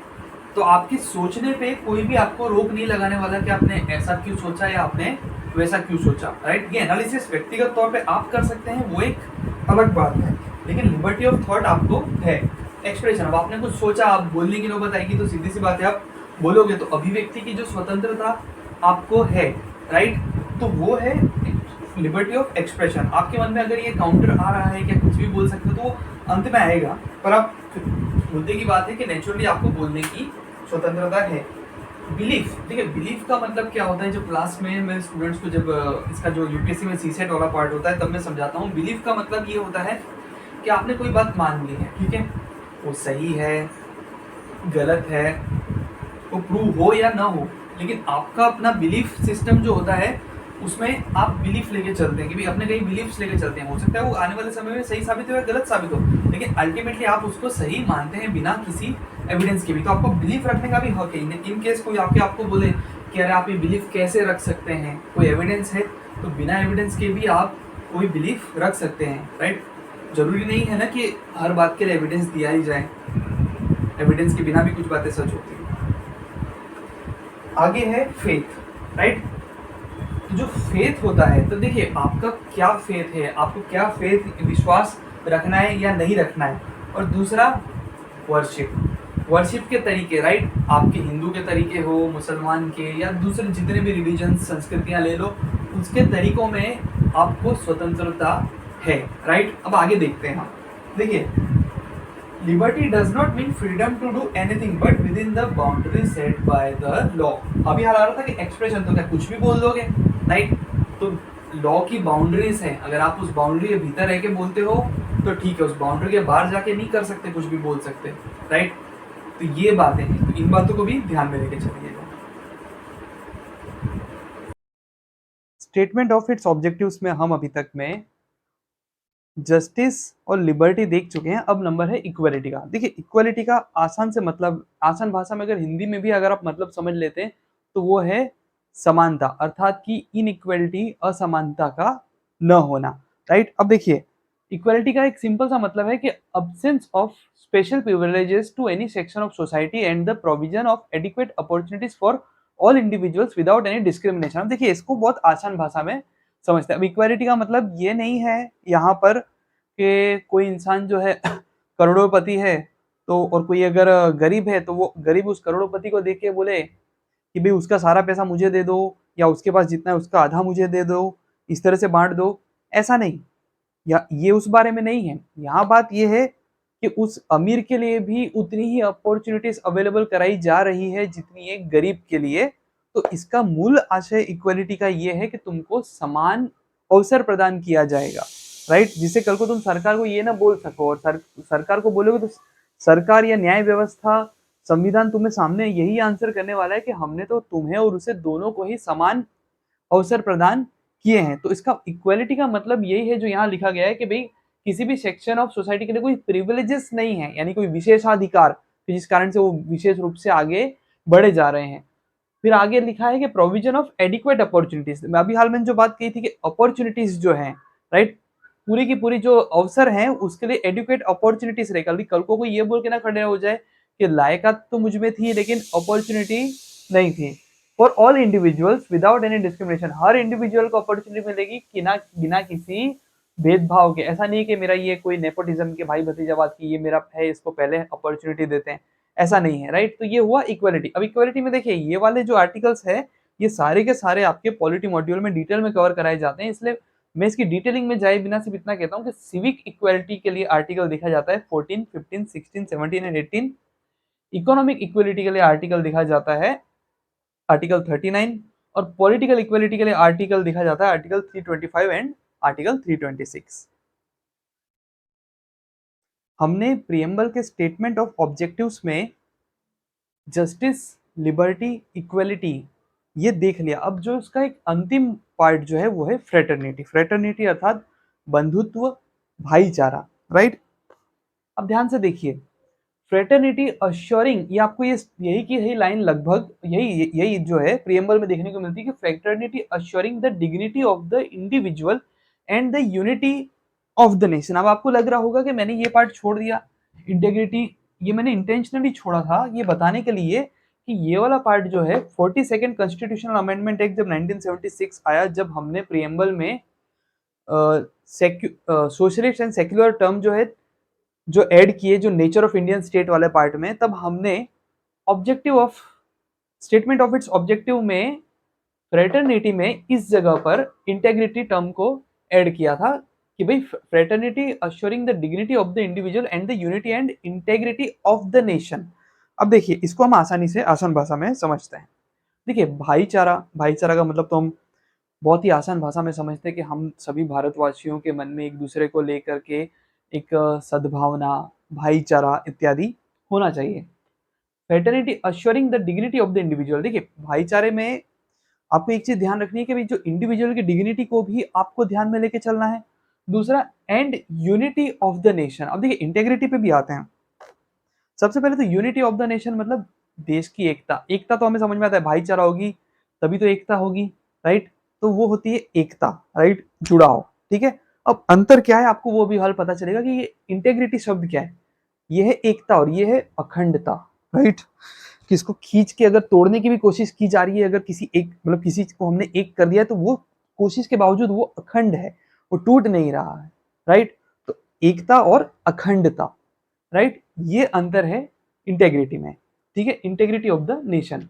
अब देखिए, feeling of brotherhood and emotional attachment of the country and all its people is known as fraternity. देखिए, भाईचारा और इमोशनल अटैचमेंट होना कंट्री को लेके भी और लोगों को लेकर भी, उसे कहते हैं फ्रेटर्निटी। अब देख लीजिए, यहाँ आपको सिंगल सिटीजनशिप दिख रहा है। अब देखिए, ये सिंगल सिटीजनशिप जो है वो फ्रेटर्निटी को बढ़ावा देने के लिए ही है, ऐसा कहा जाता है। क्यों, जरा समझ लीजिए। अभी हाल मैंने कहा कि emotional attachment with the country and all the people, with the country, right. अब ध्यान से देखिएगा, सिंगल सिटीजनशिप वही बता रहा है कि मुझे मेरी कंट्री से अटैचमेंट है, इसलिए मैंने या तो इस कंट्री की सिटीजनशिप कंटिन्यू कर रहा हूँ तो यहीं की कंटिन्यू कर रहा हूँ, और अगर छोड़ रहा हूँ किसी और की एक्सेप्ट करता हूँ, इसका मतलब मैंने यहाँ से अपनी सिटीजनशिप छोड़ दी है, राइट।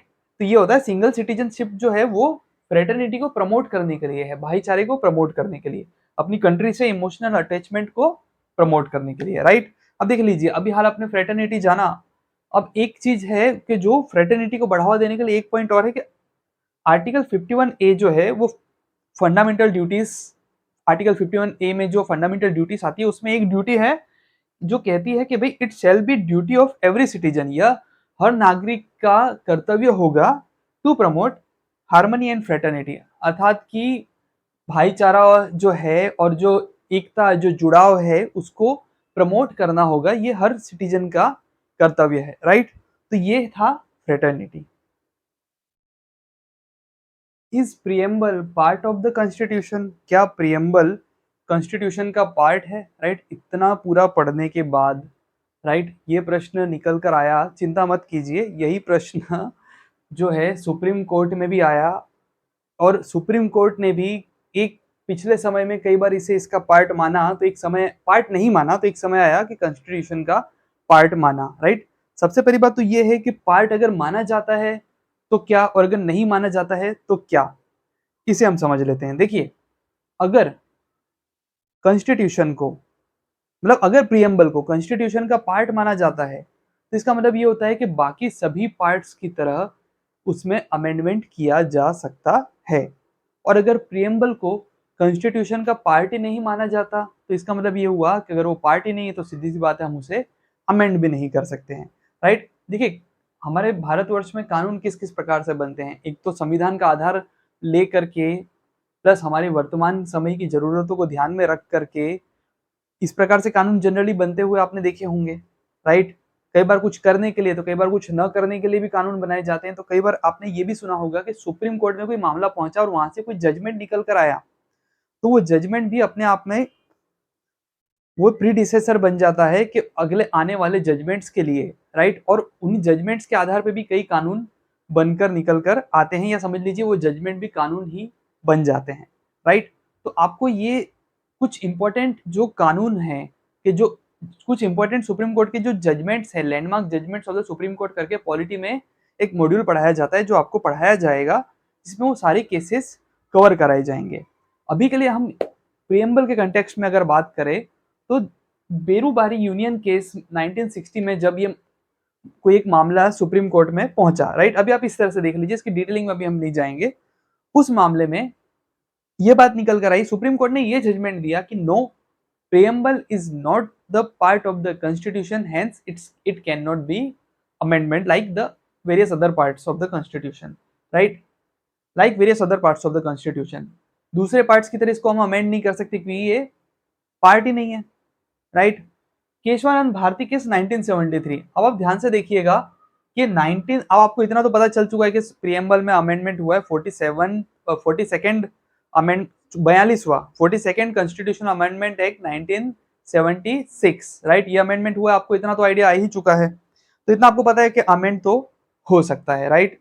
तो मुद्दे की बात यह है, देखिए 1976 में वो अमेंडमेंट आया, पर वो कब आया, 1973 के जजमेंट के बाद।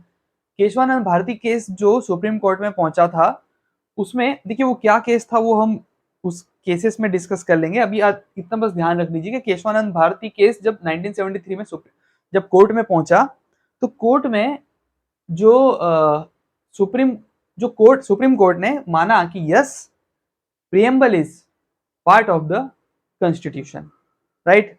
बट वेट, पार्ट है इसका मतलब ये नहीं होता कि आप अपनी मन मर्जी से इसे अमेंड कर दोगे, राइट। आपको अमेंड करना है कोई बात नहीं, पर कॉन्स्टिट्यूशन का आपको अगर कुछ बदलाव लाना है कोई बात नहीं, पर कॉन्स्टिट्यूशन का जो बेसिक स्ट्रक्चर है, जो संविधान की जो मूल भावना है, जो प्रियम्बल की मूल भावना है, उसको परिवर्तित किए बिना आप उसे अमेंड कर सकते हैं। तो 1973 का केशवानंद भारती केस था जब ये बात निकल कर आई थी कि बेसिक स्ट्रक्चर डॉक्ट्रिन का कंसेप्ट तब से निकल कर आया था, राइट। तो प्रियम्बल जो है उसको सुप्रीम कोर्ट ने माना कि हाँ yes, it is part of the constitution, but and it can be amended but without affecting the basic structure of the constitution, right? We can amend preamble without affecting the basic structure of the constitution. LIC of India case 1995 एक court किया जाता है generally कि yes, again court ने माना कि preamble part है। एक बेसिक सा क्वेश्चन, अभी आपको ये पता चल गया कि प्रियम्बल को अमेंड किया जा सकता है, पर यह भी तो प्रश्न आ सकता है कि कितनी बार अभी तक अमेंड हुआ है, राइट। अगर एक प्रीलिम्स में एक स्टेटमेंट बना के डाल दिया कि अभी तक 3 बार 4 बार या 5 बार अमेंड किया है, तो आपके मन में तुरंत आ जाना चाहिए कि सही ऑप्शन ये है, हो सकता है अगर ऑप्शन में प्रेजेंट हुआ तो वो यही होना है, सही हो सकता है मतलब अगर ऑप्शन में प्रेजेंट होगा तो वही ऑप्शन सही होगा कि एक ही बार केशवानंद भारती केस का जजमेंट आने के बाद 1976 में 42nd कॉन्स्टिट्यूशनल अमेंडमेंट एक्ट 1976 के माध्यम से first time and the only time, अभी तक सिर्फ एक ही बार प्रियम्बल में अमेंडमेंट आया है, और वो ये अमेंडमेंट है कि हमने सोशलिस्ट, सेक्युलर और इंटेग्रिटी, ये 3 टर्म्स हमने प्रियम्बल में ऐड किया। तो प्रियम्बल जो है उसको आज तक सिर्फ और सिर्फ एक ही बार अमेंड किया गया है। दूसरी बात कि अमेंड किया गया है तो किस तरह से, आर्टिकल 368 में जो अमेंडमेंट के जो पावर्स दे के रखे हैं उसको ध्यान में रख के किया गया है। और आपका ये वाला पार्ट भी अमेंडमेंट्स टू द कॉन्स्टिट्यूशन में, जो कॉन्स्टिट्यूशन में किस तरह से अमेंडमेंट किया जाता है, उसमें जब आर्टिकल 352, आर्टिकल 356 एक्सेट्रा जो भी आपको पढ़ाया जाता है तो उसके तहत आपको ये पढ़ाया जाना है। दूसरी बात यह है कि नॉन जस्टिसिएबल, देखिए नॉन जस्टिसिबल का मतलब होता है कि कल को कोई प्रियम्बल को कोर्ट करते हुए कोर्ट में जा नहीं सकता कि भाई प्रियम्बल के आधार पर न्याय मांगने के लिए कि मुझे न्याय चाहिए या मुझे ये इसमें ये चीज मेंशन है, ये हमें मिल रही है नहीं मिल रही है, उसके लिए आप कॉन्स्टिट्यूशन के दूसरे प्रावधानों का उपयोग करेंगे, लेकिन प्रियम्बल के आधार पर आप नहीं जा सकते, राइट। तो ये नॉन जस्टिसिएबल इन नेचर है, राइट।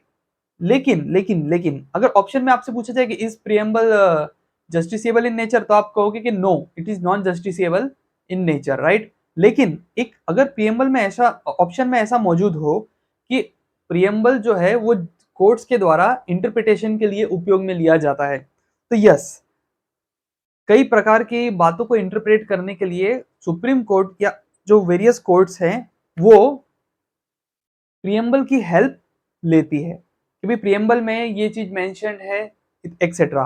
तो ये भी एक बहुत ही अजीब सी बात है, सोचा कि आपके साथ शेयर की जानी चाहिए। अब हम लेक्चर के आखिरी भाग पर आ चुके हैं। जब हमने लेक्चर की शुरुआत की थी तब मैंने 5 पॉइंट्स लिखे थे, राइट, जिसमें पहला पॉइंट क्या था कि भाई what is constitution and why do we need it. दूसरा पॉइंट था the making of the constitution constituent assembly, जितना मुझे याद है।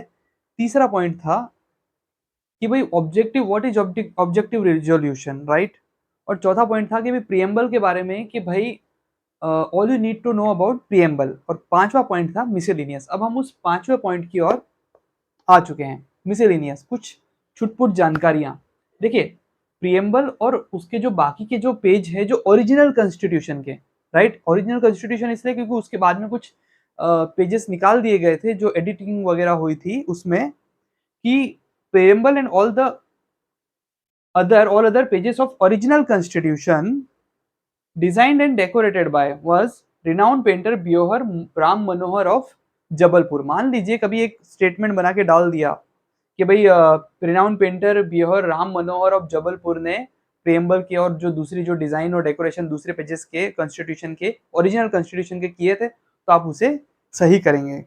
अब देखिए अल्टीमेटली जो है प्रियम्बल को लेकर के जो बातें कही गई है, थोड़े प्रियम्बल को अडॉप्ट करने में जो समय लगाया गया था वो इसलिए भी था कि पहले तो जो कॉन्स्टिट्यूशन पूरा का पूरा जैसे कि जो मेजर पॉइंट जो फाइनल हो गए, राइट, तो उसके बाद में ये कंफर्म करने के लिए कि भाई जो पूरी तरह से प्रियम्बल में जो लिखी हुई बातें हैं वो उससे मैच करती हो, इसलिए प्रियम्बल को भी अडॉप्ट करने में समय लगा, राइट। अब आप ध्यान से देखिएगा कि जो ये 3 कोट्स है इसके साथ हम आज का हमारा लेक्चर कंप्लीट करेंगे, कंक्लूड करेंगे, और वो ये है कि भाई N.A. पालखीवाला जी ने, नानी पालखीवाला, इनका नाम शायद नानी पालखीवाला है, उन्होंने कहा है प्रियम्बल को identity card of the constitution, right. तो उन्होंने कॉन्स्टिट्यूशन के आइडेंटिटी कार्ड के तौर पर बताया है कि भाई उससे हम कॉन्स्टिट्यूशन को पहचान सकते हैं, जैसे आइडेंटिटी कार्ड देखकर पहचान सकते हैं ना कि आपका वो पोजीशन क्या है या आप कौन है, राइट। तो ठीक वैसे ही प्रियम्बल को लेकर इनका मानना है कि identity card of the constitution है प्रियम्बल। अब देखिए के मुंशी जी ने कहा पॉलिटिकल हॉरोस्कोप। देखिए सबसे पहले तो हॉरोस्कोप क्या होता है, कुंडली, कुंडली दिखाते हैं ना कि भाई हाथ दिखाया या आपकी बर्थ डिटेल्स प्रोवाइड करके, birth date, birth time, birth place provide करके अपनी कुंडली दिखाई, तो कुंडली में ये पता चल के आता है ना कि भाई आपका भूतकाल, आपका वर्तमान और आपके आने वाले भविष्य की संभावनाएं, वो सब जो कुंडली में आपको पता चलता है, राइट। उदाहरण के तौर पर किसी की शादी होनी है तो बोले आपकी पत्नी ऐसी होगी, उससे जुड़े 1 2 3 4 या शायद 5 पॉइंट्स, राइट, या जो भी, राइट। तो मुद्दे की बात यह है कि कॉन्स्टिट्यूशन जो है उसका जो प्रियम्बल को लेके इन्होंने कहा कि वो उसका पॉलिटिकल हॉरोस्कोप है, कि किसने कहा, के एम मुंशी जी ने, राइट। और आखिरी बात जिसके साथ ये आज का लेक्चर लगभग लगभग अभी कंक्लूड होने वाला है, वो है ठाकुर दास भार्गव जी ने soul of the Indian constitution कहा प्रियम्बल को, कि प्रियम्बल जो है वो इंडियन कॉन्स्टिट्यूशन की सोल है। अब देखिए सोल का मतलब क्या होता है कि देखिए शरीर है, शरीर से अगर सोल निकल जाए तो शरीर क्या हो जाएगा, शव, राइट। तो ध्यान से देखिएगा, आपने ये सुना होगा कि शिव, राइट, और बिना शक्ति के शिव शव के समान है, राइट। अर्थात शिव में से आप जो ये ई की मात्रा अगर आप हटा देते हैं जो शक्ति को दर्शाता है, तो वो शिव शव के समान हो जाता है। तो मेरी ओर से प्रियम्बल को लेकर ये कोट है कि, चलिए अभिषेक अरोड़ा जी आज प्रियम्बल को लेकर एक कोट दे रहे हैं, वो ये है कि बिना प्रियम्बल के और प्रियम्बल की जो वैल्यूज है उसके अलावा, उसके बिना हमारा कॉन्स्टिट्यूशन भी एक शव के समान है। जी, तो आज का यहाँ लेक्चर यहाँ कंक्लूड करूँ उससे पहले इतना ही बता देना चाहता हूँ कि शक्ति के साथ शिव शिव है और शक्ति के बिना शिव शव है। तो ठीक वैसे ही प्रियम्बल और उसकी जो वैल्यूज है उसके साथ प्रियम हमारे कॉन्स्टिट्यूशन का महत्व है, और उसके बिना कॉन्स्टिट्यूशन कुछ भी नहीं। तो आज का ये लेक्चर हम यहाँ कंक्लूड करते हैं। Thank you.